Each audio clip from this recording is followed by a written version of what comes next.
ठाण्याहून वाशीकडे जाणारा कंटेनर अचानकपणे बंद पडल्याने ठाण्यापासून कळव्याकडे जाणारी वाहतूक कोंडी आता निर्माण झाली आहे। माझ्याकडे तुम्ही बघू शकता, आज तो कंटेनर आहे जो विठावा मार्गातून वाशीकडे जात असताना, नवी मुंबई मार्गावरून वाशीकडे जात असताना अचानकपणे बंद पडला।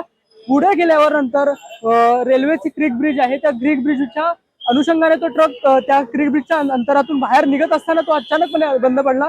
गाडी रिव्हर्स करत असताना गाडी अचानकपणे बंद पडली आणि परत ह्या मार्गावरील जी वाहतूक कोंडी ती निर्माण झाली। अक्षरशः तुम्ही बघू शकता, वाहनांच्या लांब रांगा लागल्यात।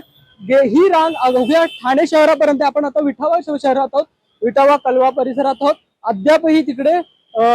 अद्यापही इथून तिथली ट्रॅफिक जी आहे ती अजून नियोजित करण्यात आलेली आहे। स्वतः कुठेतरी मार्गिकेला स्थगिती देत होते, पोलिसांनी उपाययोजना करून तात्काळ कंटेनरला बाजूला घेतलंय। आता माझ्याकडे तुम्ही बघू शकता, कुठेतरी जी अडकलेली मार्गिका होती ती पुन्हा सुरळीतपणे पार पडली। परत जशी ते तशा कंडिशन मध्ये आणण्यात पोलीस यशस्वी झालेत। माझ्याकडे तुम्ही बघू शकता, गेल्या 1.5 ते 2 तासापासून ही वाहतूक विस्कळीत झाली होती, अक्षरशः थांबली होती, स्थगित झाली होती।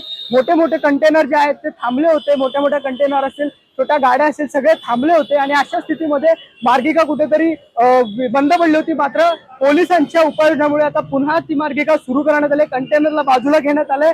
संदर्भात आता कंटेनर अचानकपणे कसा बंद पडला, रिव्हर्स घेताना काय झालं ते सगळं दाखवण्यात येतंय। आता बघू शकता तुम्ही गाड्यांची काय प्रकारची अवस्था आहे, किती बाईक कंडिशन मध्ये आहेत, कशा प्रकारे त्या बाईकला सुनियोजित केलं, किती वाहनांचा चक्का जाम जो आहे तो मार्गावरती दिसून येतोय। या एका कंटेनर ठाण्यातून विठावा परिसरात प्रवास करत असताना कंटेनर अचानकपणे बंद पडलाय।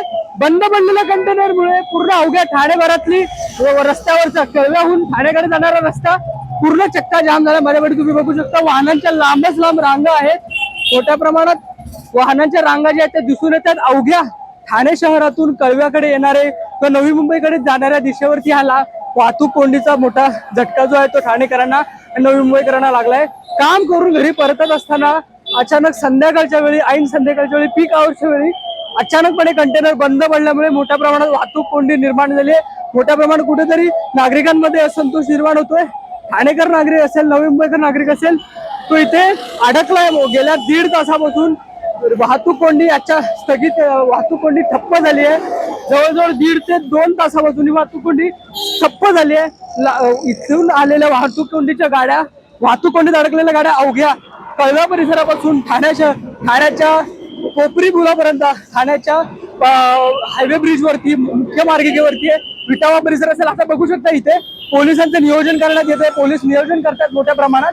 आणि कुठेतरी आता ठाणेकर नागरिकांना वाहतूक कोंडीमध्ये अडकल्यामुळे त्यांना त्रास होतोय। ठाणेकर नागरिकांसाठी उपाययोजना केल्या जातात, होमगार्ड असेल किंवा पोलीस प्रशासन असेल, आरटीओ असेल, सगळे संसाधन इकडे येतात आणि मोठ्या प्रमाणात आता कुठेतरी वाहतुकीला परत जशा होती त्या मार्गिकेवरती परत आणण्यासाठी, सुरळीत आणण्यासाठी उपाययोजना केल्या जातात। मी सोहम शिर्के, आपलं महानगर ठाणे।